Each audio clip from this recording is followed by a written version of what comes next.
एक किसान था। वह एक बड़े से खेत में खेती किया करता था।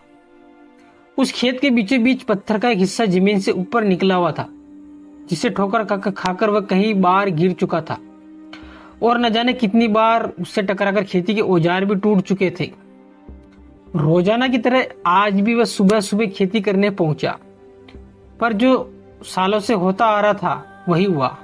एक बार फिर किसान का हल पत्थर से टकराकर टूट गया।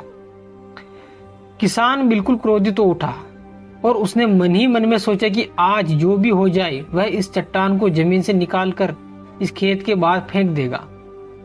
वह तुरंत भागा और गांव से 4-5 लोगों को बुला लाया और सभी को लेकर वह पत्थर के पास पहुंचा।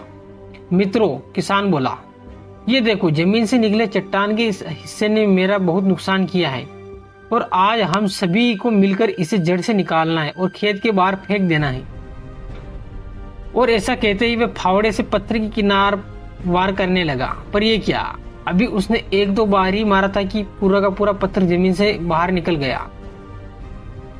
साथ खड़े लोग भी अचरज में पड़ गए और उन्हीं में से एक ने हंसते हुए पूछा, क्यों भाई, तुम तो कहते कि तुम्हारे खेत के बीच में एक बड़ी सी चट्टान दबी हुई, पर यह तो एक मामूली सा पत्थर निकला। किसान भी आश्चर्य में पड़ गया और सालों से जिसे वे एक भारी भरकम चट्टान समझ रहा था, दरअसल वह बस एक छोटा सा पत्थर था।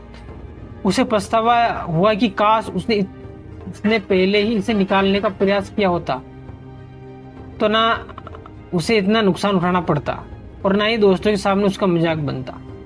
दोस्तों, इस कहानी की तरह हम सभी भी कई बार जिंदगी में आने वाली छोटी छोटी बाधाओं को बहुत बड़ा समझ लेते हैं और उनसे निपटने की बजाय तकलीफें उठाते रहते हैं। जरूरत इस बात की कि हम बिना समय गंवाए उन मुसीबतों से लड़ें, और जब हम ऐसा करेंगे तो कुछ ही समय में चट्टान सी दिखने वाली समस्या एक छोटे से पत्थर के समान दिखने लगेगी, जिसे हम आसानी से ठोकर मारकर आगे बढ़ सकते हैं।